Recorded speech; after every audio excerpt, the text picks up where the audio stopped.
We chose to do some trail braking on this area that was extremely steep, and we thought it's a great day for it. It was cold, and if we had to exert ourselves, it shouldn't be a problem. What we had to do was clear the deadfalls and push the bikes above them. I did not feel right at all. The early morning cold had warmed up significantly, and I was so overheated, I was dizzy, and I really didn't know what was happening.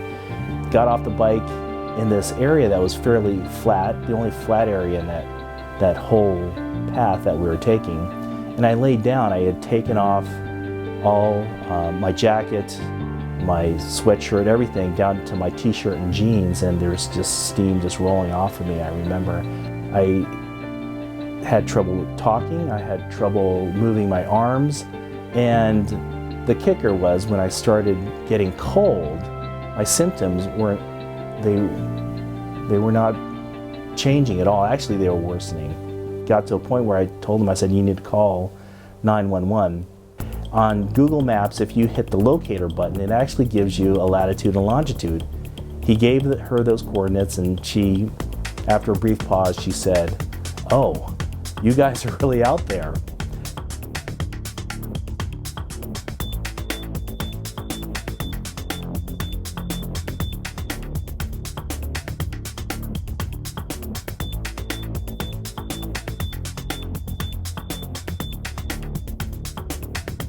When they hooked that EKG up and they ran that strip, he held it up to the light and I saw the ST changes on that, and I said, are you kidding me? That's when it hit me. And he looked at me and he said, it looks pretty global.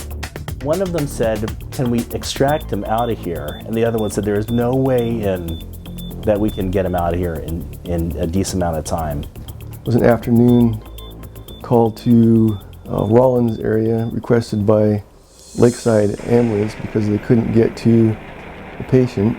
The actual flight time getting out there was pretty short, probably less than 10 minutes of flight time, but in terms of ground transport, it would have been significantly longer. I really thought about, wow,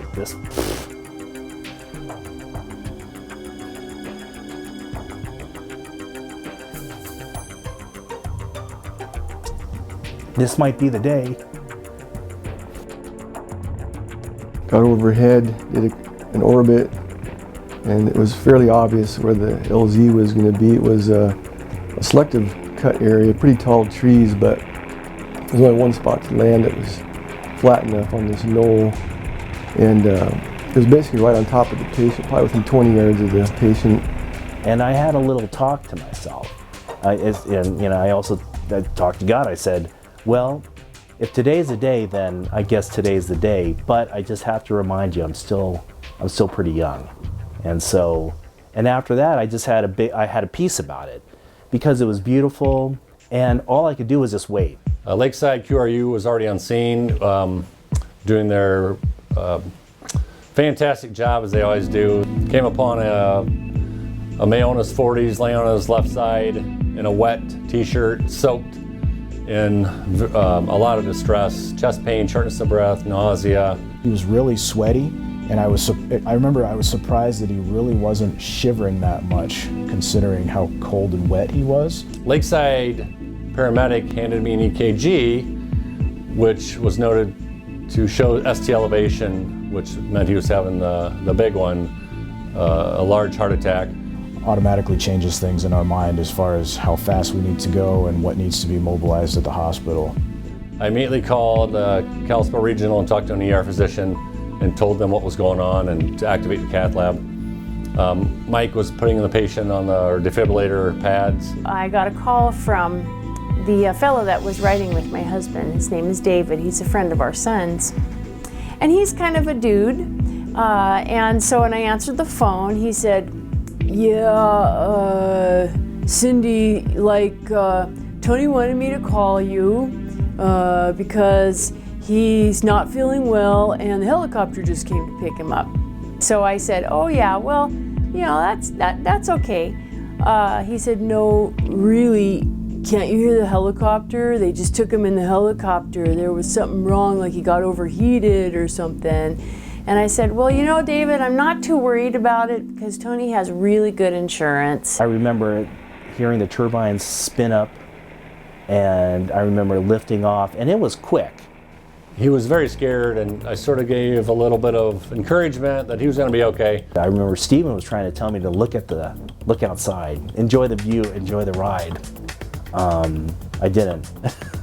And the sun came out and shined down through the windows, and I told him it was a message from God that he was going to be fine.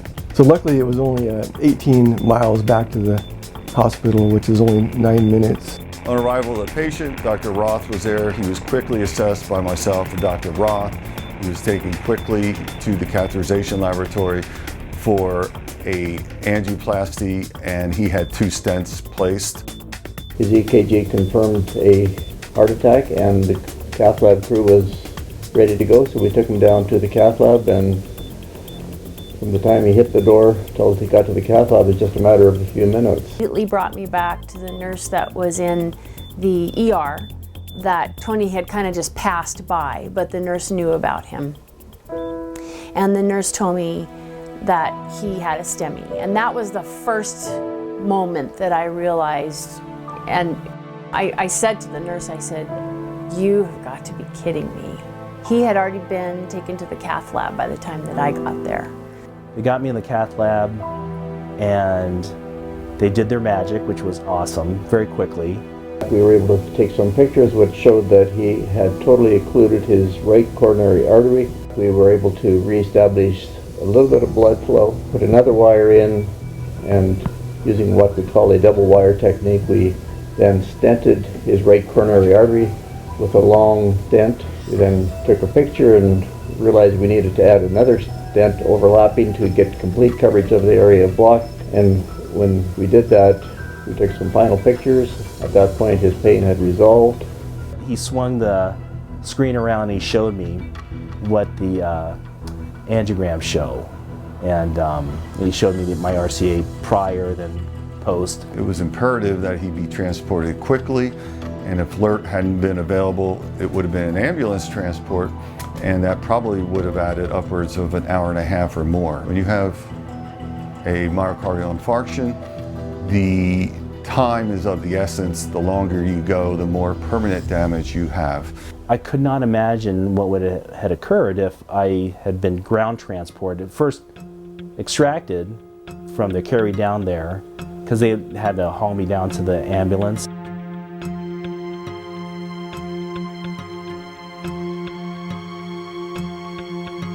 In my case, was one of those situations where it really made a difference.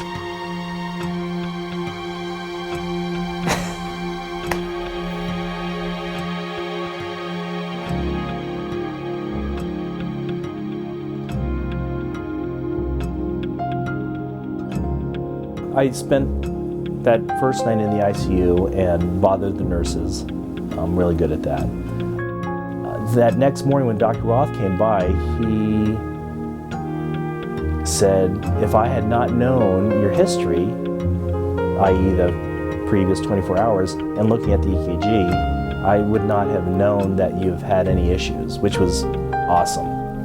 The perspective of being a patient, it's completely different. It's very humbling.